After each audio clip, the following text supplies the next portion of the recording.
Con solo 3 ingredientes Wow puedes guys, bajártela ang como galing yo. nitong Solo ginagawa calienta ni una sartén con Kuya. pepperoni, Napaka-easy. queso, Tapos huevo ang y lo bilis tapas niya con un nakagawa wrap. Le ng das la vuelta, ahora pang-merienda. por la mitad, Tara, lo gawin sacas y cortas natin. en cuatro. Y ya puedes disfrutar.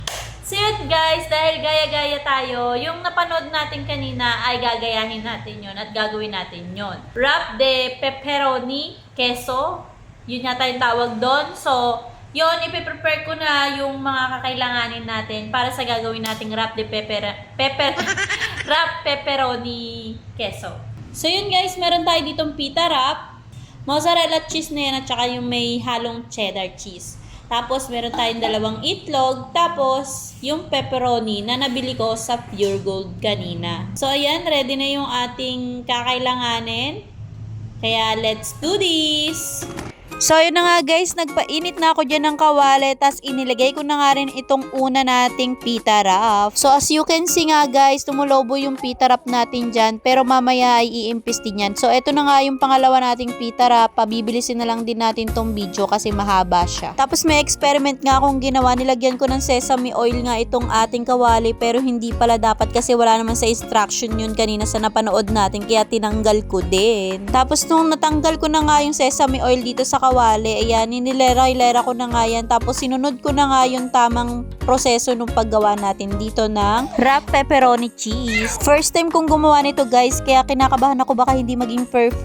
Hay nako guys, sana lang talaga maging perfect at maging maayos at maging masarap nga itong ginagawa ko na to. So syempre guys, para sa mga bruhilda ko tong anak, kaya mamaya ipapatikim ko sa kanila at titignan natin kung anong magiging reaction nila. Ay siya guys, napakaganda nga ng pagkakagawa ko na yan. Oh, tapos sa totoo lang talaga guys, mabango siya at sobrang nakakatakam nang ang kainin. So yun nga guys, ilalagay lang natin pepperoni, yung cheese, tsaka yung itlog, tas tsaka nga natin ipapatong yung last na pita wrap. Pagkatapos nga nyan guys, antayin nyo lang maluto talaga yung itlog tsaka nyo ibabaligtad. So heto na nga, finally nakatapos na nga tayo. Sobrang crunchy nga nung pita wrap na nabili namin, tapos pinasarap pa nung cheese. Sobra guys, nakakatakam na, tapos ang sarap nito lalo na kapag mainit. So yun guys, titikman na natin yung ginawa nating wrap pepperoni queso. Dito queso, cheese. So yun, medyo mainit pa.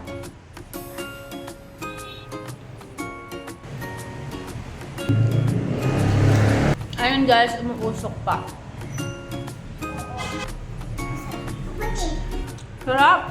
So yun nga guys, sobrang sarap nito para sa akin kasi natikman ko na siya. Tapos itry nyo na rin to guys. Sobrang perfect. So, heto na nga guys, pinatikim ko na sa mga anak kong bruhilda at unang-una na nga dyan yung panganay ko. So, syempre, approved daw. Tapos, ito nga yung aming baby boss. Ang sabi ko sa kanya, kiss niya ako kung masarap. Ayun! So, syempre, ito nga ang pinaka-last, yung pinaka-bruhilda. Last but not the least. So, syempre, approved din yan. Matakaw yan eh.